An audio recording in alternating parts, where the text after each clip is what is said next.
Shannon Bream is back to take things from here. I'm delighted to see her. Miss Shannon, Happy New Year. And Happy New Year to you as well. This is a drug-free zone, Laura. Here's what we have coming up tonight. We will make America strong again. We will make America proud again. We will make America safe again. As he returns to Washington to begin his second year in office, President Trump vows to keep his promise of putting America first. Is it all based on demanding respect on the world stage? We expect to be treated respectfully. General Jack Keane on the president's strategy and reports China has a secret deal to prop up North Korea. Plus, obviously the budget is first and foremost. Chuck, Nancy, and GOP leaders set to sit down with White House officials to discuss hot-button issues, immigration, and funding the government. Kansas Secretary of State Chris Kobach previews tomorrow's big meeting and explores the divides within the GOP over DACA. And that represented progressive. It did not represent the overall community. A faith leader hits liberals for telling police to back off as Baltimore's murder rate soars. What's really to blame? Gianno Caldwell weighs in.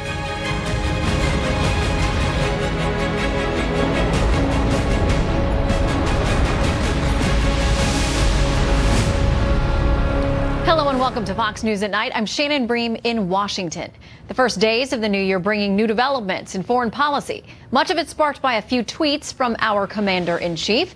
President Trump refusing to back down from his support for the Iranian people amidst the continuing protests, even as Supreme Leader Ayatollah Khamenei responds with harsh words, calling the U.S. an enemy today. Another tweet setting off pushback from Pakistan as the country's top leaders call an emergency meeting to respond to President Trump, saying that his tweet accusing them of lies and deceit struck at the trust between the two nations. And as the president practices his own form of social media diplomacy, North Korea's dictator Kim Jong-un is testing relationships between the U.S. and its allies.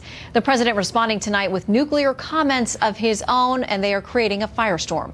We go to Rich Edson, who has more on these developments. Good evening, Rich. Good evening, Shannon. And President Trump returns this evening to escalating rhetoric with the North Korean dictator through Twitter. Responding to Kim Jong-un's New Year's Day pronouncement that the United States is within range of his nuclear arsenal, President Trump just tweeted, quote, North Korean leader Kim Jong-un just stated that the, quote, nuclear button is on his desk at all times. Will someone from his depleted and food-starved regime please inform him that I, too, have a nuclear button, but it is a much bigger and more powerful one than his, and my button works. South Korea is now offering to speak with North Korea after Kim Jong-un said the country should relieve tension on the peninsula. This while the United States is leading a campaign to isolate North Korea. That leads analysts to say North Korea's recent outreach is an attempt to separate the U.S. from its allies. Kim Jong-un may be trying to drive a wedge of some sort between the two nations, between our nation and the Republic of Korea. I can assure you that that will not happen. As for protests in Iran, a State Department official says the Trump administration would consider additional sanctions against Iran if it cracks down violently on these protesters. U.S. Ambassador to the United Nations, Nikki Haley, says the U.S. will call for emergency sessions of the Security and Human Rights Councils. It takes great bravery for the Iranian people to use the power of their voice against their government, especially when their government has a long history of murdering its own people who dare to speak the truth. So we applaud the tremendous courage of the Iranian people. Ambassador Haley also confirms the United States will continue withholding $255 million in aid to Pakistan. The Trump administration says Pakistan harbors terrorists who attack U.S. forces in Afghanistan. Yesterday, President Trump tweeted that the U.S. has given Pakistan billions and received only lies and deceit in return. This morning, Pakistan called an emergency meeting to discuss that tweet. Its government responded to the president's tweet, calling it completely incomprehensible as they contradicted facts manifestly. Shannon, back to you. All right, Rich, so on this idea of North Korea, the campaign that we're waging, at least via social media, is it working?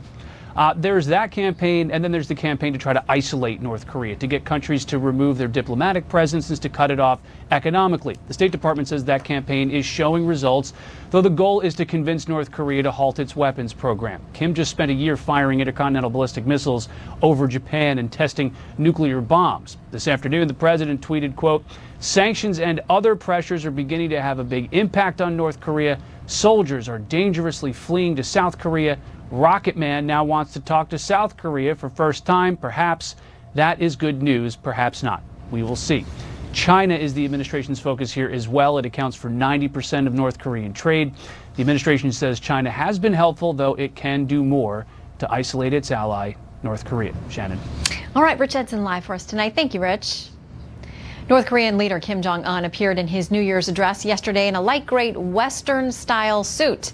A Reuters report suggests he's going for a softer image in what was likely a calculated move to seem more relaxed, to go along with his surprise offer for peace talks with South Korea. It is a departure from what he's worn for these speeches in the past. For more on all these things foreign going on, let's bring in a retired four-star general and senior Fox News strategic analyst, Jack Keane. General, great to have you with us, as always. Good to be here. Welcome to the new year. Yeah, Happy New Year. It's a busy one right off the start.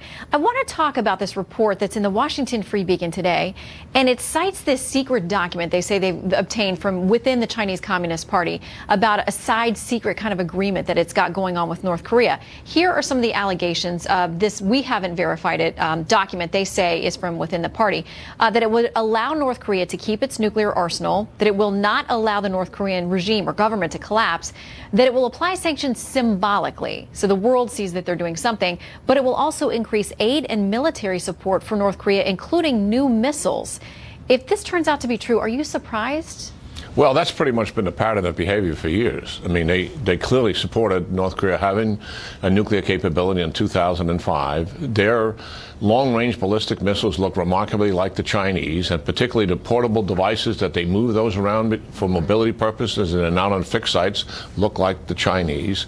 They were able to somehow very rapidly move from old Soviet-style rockets and missiles where they were missing about 50% of the time to a procedure now where they're testing intercontinental ballistic missiles with more clarity and more productive capability than they've ever had. So something has changed among the engineers and scientists, and we've long suspected either they hired Russians to do this for them or the Chinese have always consistently been helping them. Now, if this document at some point, I don't know if there's any way that we'll ever be able to verify it, but if it does turn out to be legitimate, what does it say to you that it was leaked in a way that it winds up in the American press? Do you think that there is some disagreement within the Communist Party in China about how they're handling North Korea?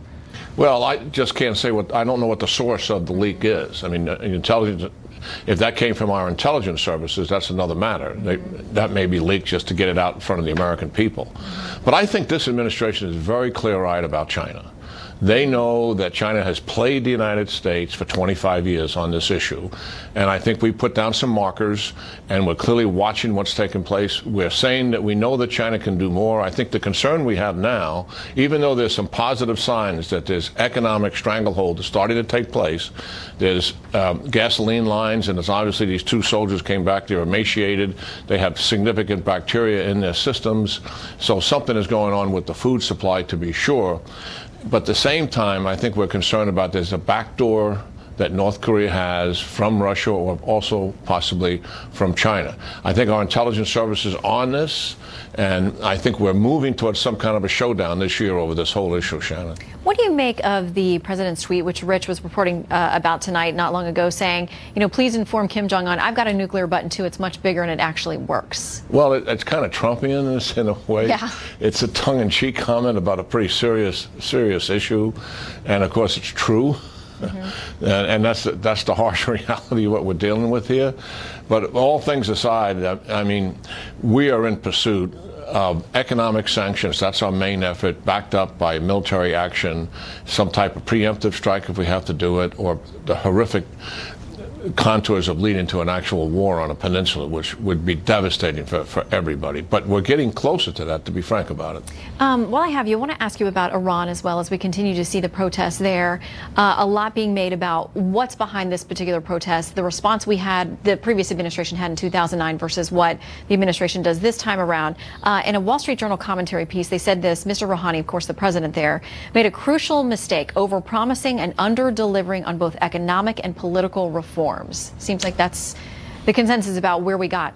Well, I think that's largely true, but it's also been the pattern of the regime for 36 years. Their desire is regional hegemony, and they have been about that in Lebanon, Syria, Iraq, and in Yemen. And clearly, that has always been their strategic objective. Secondary to that is a nuclear arsenal. And I clearly think the money that they received from the sanctions, they invested that in the wars that they're fighting, and not in their own people. And the people clearly have unemployment's at 12%, inflation is high. And I think the contours of this demonstration is a little different than the previous ones, which was focused in the capital among the elites largely and young people.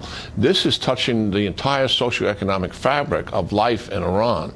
And while there's a demonstration in Tehran, the capital, going on, this protests and demonstrations in 80 other cities. That did not happen the last time on that kind of scale. I think it's considerably more deep-rooted. They're calling out the President Rouhani. They're calling out the supreme leader. And they're clearly frustrated with the lack of economic opportunity and progress that's taken place. They don't agree with the foreign policy. They believe they're just throwing away their money on wars that are unnecessary. It does feel different than the last time around, the energy and the continuing days of building up. So we'll watch and see, as the rest of the world does as well. General, thank you very much. Yeah, good talking to Shannon. Good to see you. All right, a big day tomorrow. The White House meeting with congressional leaders to talk budget caps and other policy battles to be fought in the new year. But the biggest point of contention, an impending showdown over immigration, as the president issues an ultimatum to Democrats to fund a border wall or forget negotiating over the so-called Dreamers. Doug McElway is here with more. Hi, Doug. Hi, Shannon. Yeah, what to do with Dreamers? That is going to be a first real test of bipartisanship in 2018. There are thousands of young immigrants in the United States who qualify as Dreamers, all here through an Obama administration program that mandated deferred action on childhood arrivals. Well, in September, President Trump announced the end of DACA, but he gave Congress until March of this year, 2018, to find a solution. And there is a lot of common ground among the parties here. Very few want any Dreamers deported. Many Republicans want to attach any Dreamer legislation to more comprehensive immigration reform. There is an agreement that can be reached. It's got to start with border security, though, and putting money in place to start building the wall. As President Trump said, he campaigned on this, and he won the presidency with this being a front and center issue. But many Democrats want a stand-alone bill on DACA. In fact, in December, House Minority Leader Nancy Pelosi said Congress can't wait until March because hundreds of Dreamers lose their DACA status every day. Think of the Dreamers as a discrete piece that needs protection now and not wait for the entire comprehensive immigration reform to be resolved before we deal with this emergency. At the same time, Democrats may try to use approaching January deadlines for funding the government as leverage to force a DACA deal. Senate Majority Leader Mitch McConnell dismisses that, noting there's no emergency with a March deadline for DACA.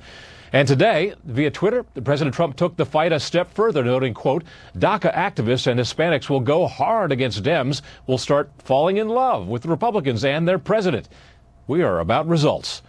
And tomorrow, Congress's Big Four, McConnell, Ryan, Schumer, and Pelosi meet with senior White House aides to begin talks over the legislative agenda ahead, including how to handle the Dreamers. Shannon? All right, Doug McElway, live for us tonight. Thank you so much, Doug. Pleasure. All right, from the Big Four meeting to four big challenges: immigration, welfare reform, infrastructure, and the budget. Fox News White House correspondent Kevin Corke asking Press Secretary Sarah Huckabee Sanders which comes first for the president, or will he take a buckshot approach, firing at all at once? Here's what she said.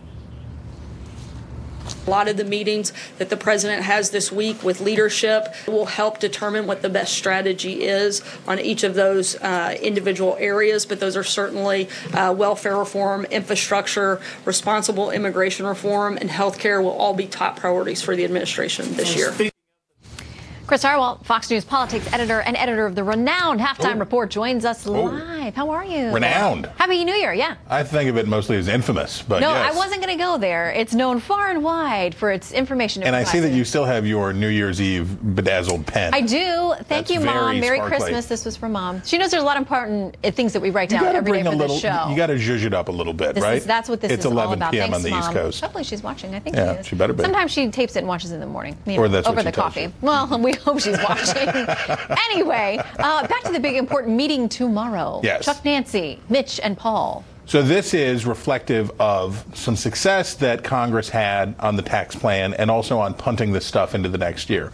We remember that when the president tried to do the summit and do the not so hot. This is good in the sense that it's Congress taking the lead on the things that Congress actually does. This isn't really the president's job. Coming up with solutions on how do you keep the government running? What do you do about unfunded Obamacare liabilities? What do you do about these other issues that these are housekeeping issues in a real sense? How they sort these things out doesn't need presidential imprimatur at the start. What they need to do is work something out amongst themselves and see if the president will buy it. Well, one of the things they're trying to work on is DACA and immigration, because the 6-month time limit for figuring out a solution is going to be upon us, March, I believe. Like, we're getting there. You know what the president had to say today. He says the Democrats are doing nothing for DACA. They're just interested in politics. DACA activists and Hispanics will go hard against the Dems. They'll start falling in love with Republicans and their president. We're about results. I'm not sure about DACA activists falling in love with President Trump. It could happen. But Senator Markey tweeting tonight, he's been in some back and forth with the president tonight, saying this, real Donald Trump repealed DACA, not Dems. GOP keeps blocking the DREAM Act, not Dems. Republicans are using Dreamers for leverage, not Dems. The only dream Trump seems to care about is his empty one of a border wall. Well, Trump. Not only do they have till March, but the president has already hinted before that maybe March isn't the real deadline. Maybe they'll kick it again. So the Republicans know that if they ever get in a 1-to-1, we're going to start deporting young adults who were brought to the United States through no fault of their own as minors. Whenever they get to that point, they have poor leverage. But as long as that is a date, and that's why McConnell says, oh, come on, guys, it's January. We can, that's an eternity. 8-10 weeks is an eternity in congressional timetables. Let's not sweat that. We'll get to it later. The real issue is they got to spend some money and big toughie, the big toughie, Obamacare exchanges, the people whose insurance now is dependent on whether or not the federal government's going to cough up $6 or $7 billion to fund these people who were, by the way, forced into the exchanges. Again, no fault of their own. They're stuck there. What are they going to do? They need this subsidy money. Is the government going to come up with the cash or not? And this will become a huge political football. It will. Okay, I want to contrast a couple of things. I want to put up first what the Trump agenda, we're told, is for 2018. Budget, DACA, border security, infrastructure, and welfare reform. Now, there's a new poll out. Yeah, I think this is Quinnipiac. And basically, they ask people what they think should be the priorities. They do have health care first, and that points to that conversation that you're talking about, that there are people who have real life problems, and they're going to have to figure out where this is going. So for them, that's number one. The economy second, immigration and foreign policy third, tied there for third, both of those, and then the federal budget. So what's happening on the Hill, at least the intention there, isn't exactly lined up with what the American people think should be the priorities. 2018 is an election year. I've heard. It is an election year. Do you know what Congress does in election years? They stay away from scary votes a lot. Easy things. Yeah. They do easy things. So what I would imagine that the Republicans would like to do is batch out a bunch of this hard stuff in the first quarter of the year and then get away from it.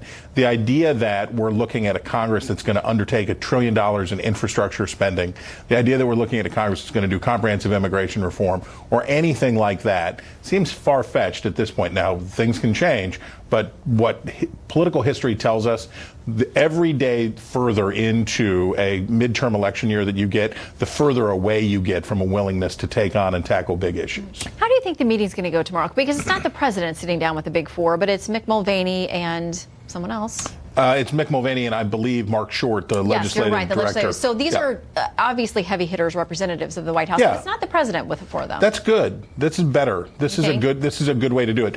They can hash out the details. This is basically our demand. That's your demand, and they can do it without having it turn into a tweet fight. And they can probably talk about realities without talking about personalities as much. All right. Well, we will watch and see. For personalities and again, Happy New Year. And by the way, when I was home, my grandmother told me that you're her favorite. Ooh. I mean, she was. I'm assuming I'm on that list as well, but she said I really like that Chris. And yet I have no pen. Well, this was from Mom. Just we'll see saying. about. We'll get Just you your saying. own sparkle And pen. yet I have no pen. And it's going to have a unicorn on it. Thanks, Chris. Okay, bye. All right, Fusion GPS founder Glenn Simpson tonight going after Republicans and claiming the salacious and unverified dossier was not the trigger for the FBI probe, but is so credible that it's been used to verify other sources. We're going to debate what Simpson had to say tonight. That's just ahead. Plus, the showdown on Capitol Hill continues over immigration reform. It was a central campaign promise by President Trump, but can a deal be reached when there's division even within the GOP? And later, California is officially a sanctuary state, but there's some backlash. You may have noticed some welcome to California signs look a little bit different tonight. Plus, the Windy City ends 2017 with better statistics when it comes to violent crimes, but another major U.S. city sets a frightening new record. We're going to take a look at the numbers coming up.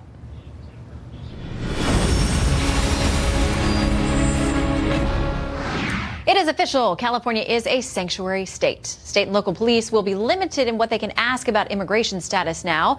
Governor Jerry Brown says it's to protect illegal immigrants living in the shadows of society. But acting ICE Director Thomas Homan says it's putting politics above public safety. And he is vowing to double the number of immigration and customs enforcement agents patrolling the newly declared sanctuary state. There's no sanctuary from federal law enforcement. California better hold on tight. They're about to see a lot more special agents, a lot more deportation officers in the state of California. If the politicians in California don't want to protect their communities, then ICE will. Well, the Trump administration talking tough on California's new immigration policy. But what about the hundreds of thousands of so-called dreamers, young immigrants whose legal status is unclear? As the president returns from the holiday break, he was expected to tackle the dreamers right away. But now his press secretary, Sarah Sanders, is saying the White House has other more immediate priorities. Our next guest was a potential pick to run President Trump's Department of Homeland Security. And he was photographed with a list of priorities. You remember this. Everybody zoomed in, which put illegal immigration high up on the list. Joining us now, the Kansas Secretary of State, Chris Kobach, who heads up the administration's voter fraud task force. He's a busy man. Good to see you tonight, Mr. Secretary. Great to be with you, too. Okay, so let's talk about the president saying this in a tweet about DACA. He says the Democrats have been told and fully understand that there can be no DACA without the desperately needed wall at the southern border and an end to the horrible chain migration and ridiculous lottery system of immigration, etc. We must protect our country at all cost. You know, the Democrats have said, funding for a complete wall is just absolutely a no-go. So are we going to be at an impasse? Where do we go from here?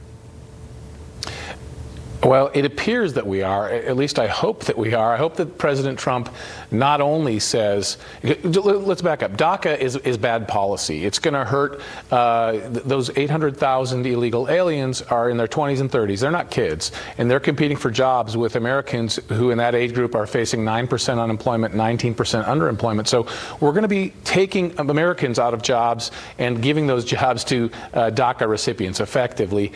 And it's going to cause a surge in illegal immigration. So what would President Trump be willing to take that hit, that bad policy that's also going to anger his base? What would he be willing to get for that? What is he going to demand? And I think he has to demand more than just the RAISE Act, which is the end to chain migration, and more than just the border wall. He'd have to demand E-Verify mandatory nationwide as well to make sure that this new surge of illegal aliens, which will come in, there's no question. If we grant an amnesty, they will come in. Make sure that they don't take additional jobs from Americans. So I see the president sort of staking out the grounds for the discussion, but I think he needs to take an even stronger position and say, I need three things at a minimum. If I don't get all three, I'm walking. And, we know that he's a great deal maker, but I'm hoping that he holds the line and says, no, this is absolutely non-negotiable. Well, you know that so much of what gets passed on the Hill, the vast majority of it over in the Senate, you got to have 60 votes to get anything moving. The things that you talk about are there now. Yeah. Now Republicans need 9 Democrats to come along with them, having lost the seat in Alabama. Which 9 would go and vote for those things? That's the great question, which is why I think an impasse is the most likely outcome. And frankly, getting an amnesty, the Democrats have tried to frame this like America is demanding an amnesty for these nearly 1 million illegal aliens in their 20s and 30s. They're not. There's no demand for an amnesty. It's sort of a false crisis created on Capitol Hill. So if the Democrats are not willing to come forward and go along with these three things that would actually do something good for the country, a wall, not just a paltry 1.6 million, as Speaker Ryan has suggested, but the full the full 20 billion plus that's needed. You know, if we don't have that and E-Verify and then to chain migration, then it's not even worth talking about granting an amnesty, because that's bad policy. Well, you know that the Democrats are pointing to the people who are success stories, who were brought here as children through no fault of their own. Nancy Pelosi, the House Minority Leader, tweeting out about a young man named Fernando. She says he was brought to the U.S. when he was 9 years old. He's been an AP scholar, received the IB diploma, an achievement award in foreign language for French, graduated cum laude from Santa Clara University with a double major in biology and French. He is undocumented. She went on to say he's in his third year of medical school now and researching important new diseases. You know that those are the people that they're going to say, listen, these people can contribute and be great assets to this country. Why wouldn't we want to help them? And that's a really good question. But, you know, when Pelosi brings forward that one example, then I would bring forward the 2,000 plus DACA recipients who have committed felonies after they got the executive amnesty from the Obama administration, including, in a few cases, murder. So it's a cross-section of illegal aliens. The notion that DACA recipients, that this particular subsection of illegal aliens is better, more meritorious, more deserving than the rest of the broad population of illegal aliens is incorrect. You have some scholars and you have some criminals. The notion that somehow these are special people that we must grant an amnesty to is simply false. All right, I want to quickly ask you, because you are part of the voter fraud task force that has gotten a lot of heat. People say that it's ginning up allegations about fraud that doesn't exist. It's finally going to meet again in January, but you've already been subjected to 8 federal lawsuits. How's that going? Yeah, that's a great point. The 8 lawsuits, it's almost unprecedented. It may indeed be unprecedented. Of all the presidential commissions in U.S. history, I'm not aware of any one that has been hit with so many lawsuits, all coming from the far left of the political spectrum, groups like the ACLU, et cetera.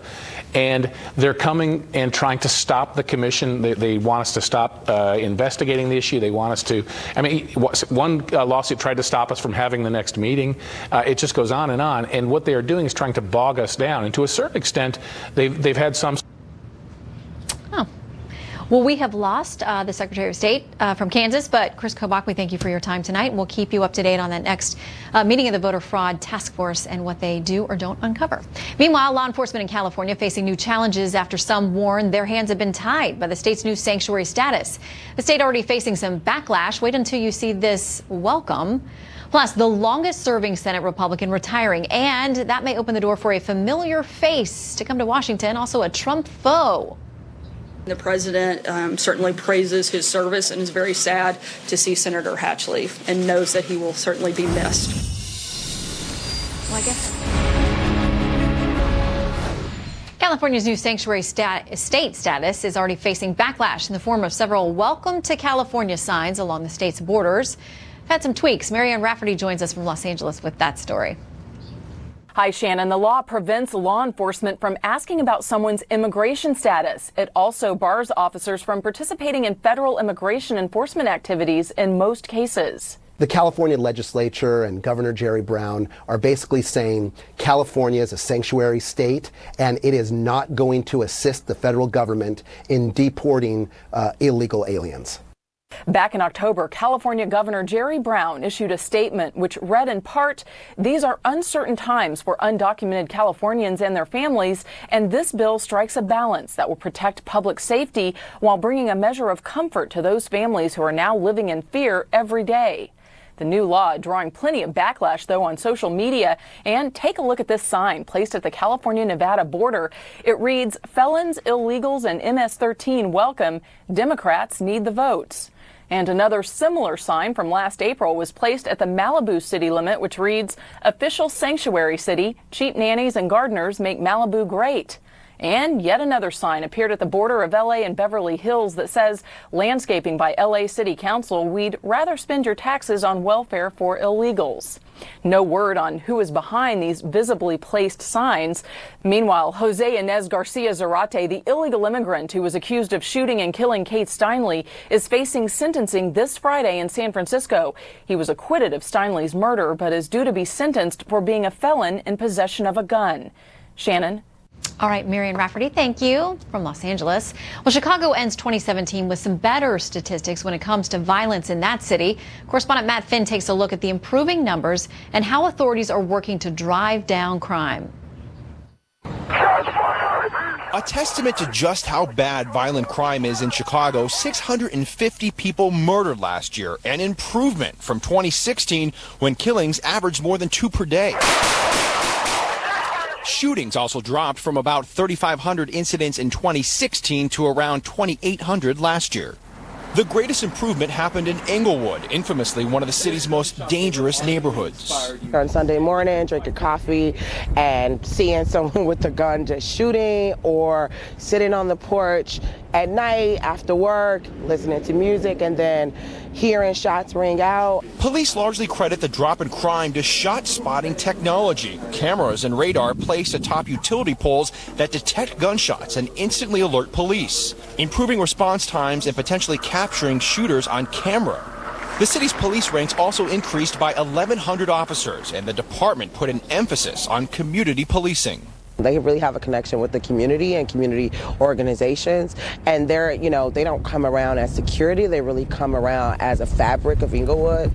A new state law also kicked into effect January 1st that going forward will require judges to reveal why they did not give strict sentences to repeat gun offenders. I think that those individuals are clearly showing us they don't want to play by the rules of society, so we should give them some place to sit down. A decrease in violent crime, but still a long way to go in the Windy City, where police and tough neighbors are taking a stand against crime. Most of us are working hard citizens who vote, who are doing things to clean up our block, who just want a safe and walkable community.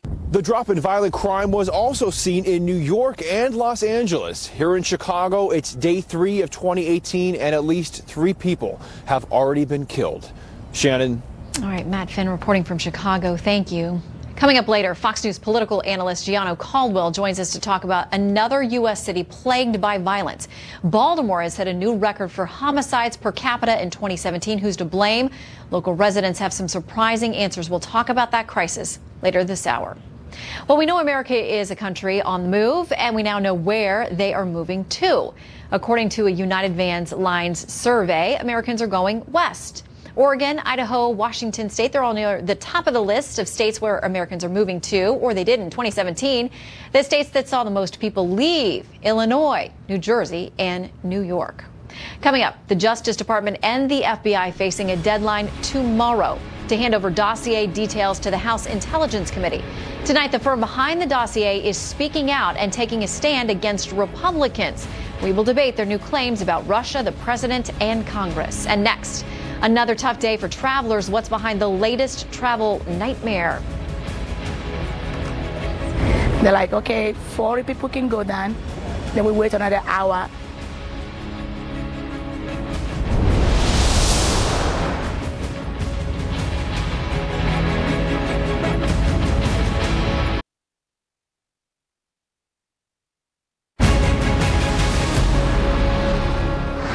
Another big deadline tomorrow. We're going to see whether the Justice Department and Federal Bureau of Investigation answer a deadline imposed on them by the chairman of the House Intelligence Committee. Republican Congressman Devin Nunes wants materials and witnesses related to the so-called Steele dossier, a report compiled by former British intelligence officer Christopher Steele on President Trump during the 2016 campaign.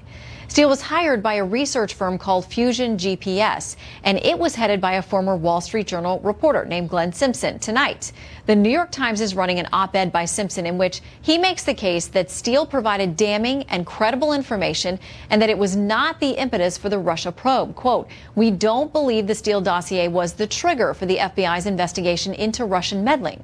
Our sources said the dossier was taken so seriously because it corroborated reports the Bureau had received from other sources, including one inside the Trump camp." So where do we go from here? Larry O'Connor is host of Mornings on the Mall on WMAL in Washington, and Richard Fowler is a radio talk show host and Fox News contributor. Great to have you both with us tonight. Good evening. Happy New Year, Shannon. Okay, so basically what we hear from Glenn Simpson is that, listen, others with Fusion GPS, in a total, they have testified before a number of congressional committees. They've told them everything they know. Congress knows more than they're saying publicly, as they would in this kind of investigation. But Larry, he's saying it is time for the Republicans on the committee to release the full transcripts of what the Fusion GPS folks have said. He said they have had selective leaks that skew the story in a direction that's not accurate. So should they? Dude, selective leaks in this town? about Trump? Give me a break. I mean, this is hardly a new story. Most of them have been anonymous coming the other direction. If this gentleman would like to do that, he should run for Senate. That's not how we do things, and that's not how the rules are made. But I just want to say this entire op-ed is really incredible damage control by the hand of the Fusion GPS people. They are so slimy, these guys. They're just partisan hacks. Even worse, this guy was a journalist. That tells you how slimy he is. And that one statement that you just said, I don't believe the Steele dossier was the framework for the FBI investigation. Well, so what? Doesn't matter what he believes. I believe that Oklahoma is a better football team than Georgia, but that doesn't change the Rose Bowl yesterday.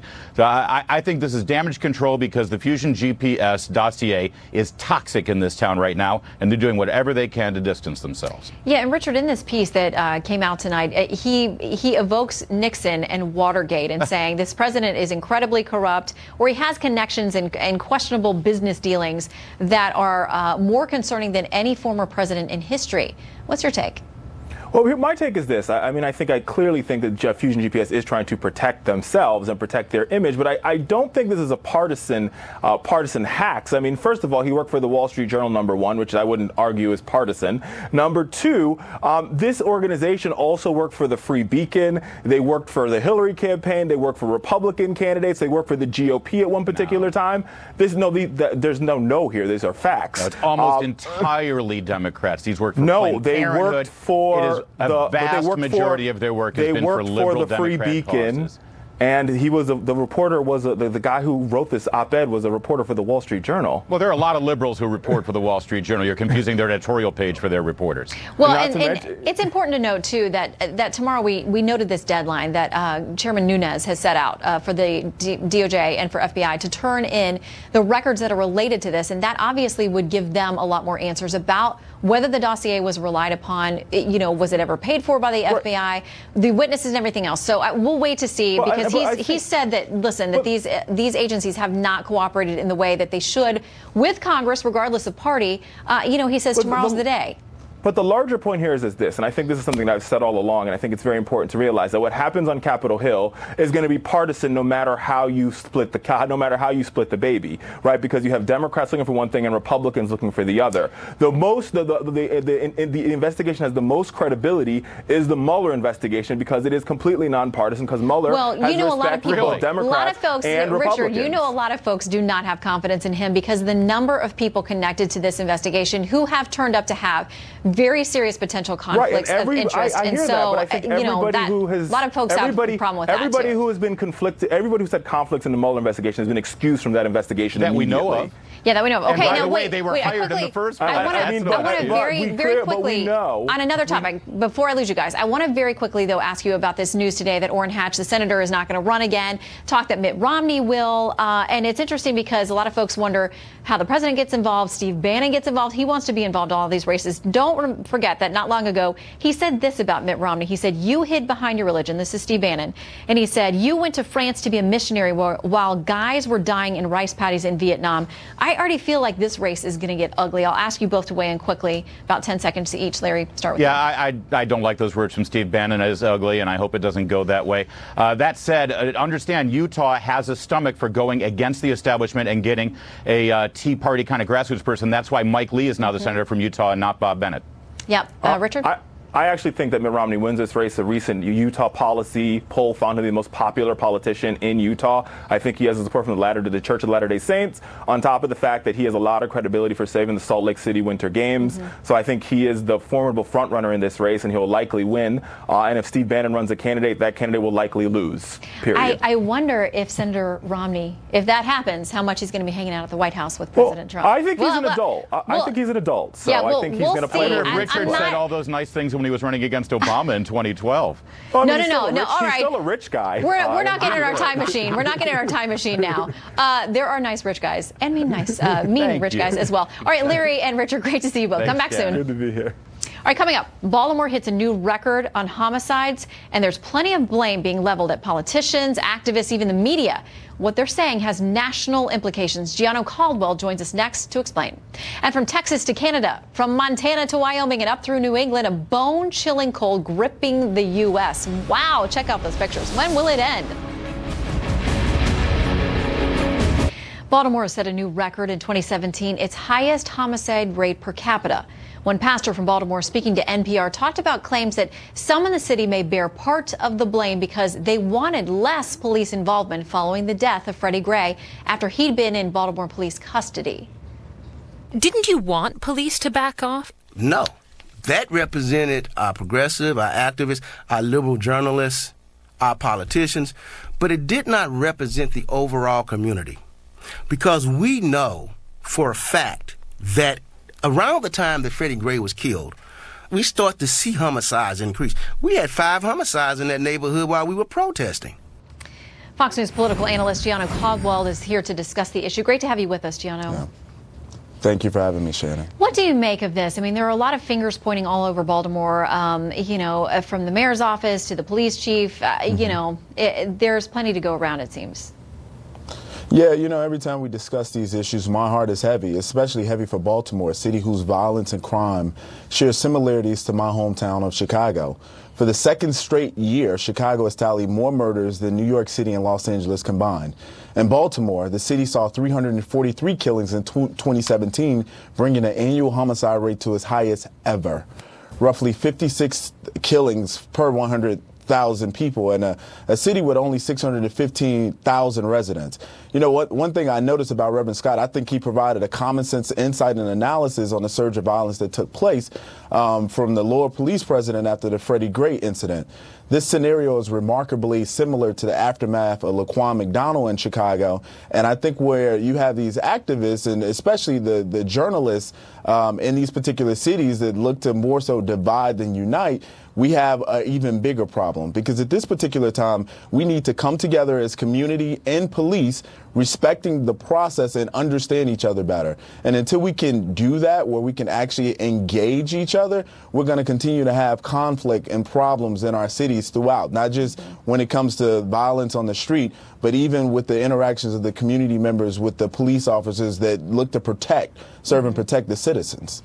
Yeah, we've got Professor Emeritus of Public Policy at the University of Maryland, Baltimore County. Donald North says this. He says the conventional wisdom or widely agreed upon speculation suggests that the great increase in murders is happening partly because the police have withdrawn from aggressively addressing crime in the city's many poor, crime-ridden neighborhoods. I thought it was interesting to note, too, the mayor says that they are having a really tough time hiring police officers. She says they have about 2,100 full-time. They need 3,000, and they just can't recruit them.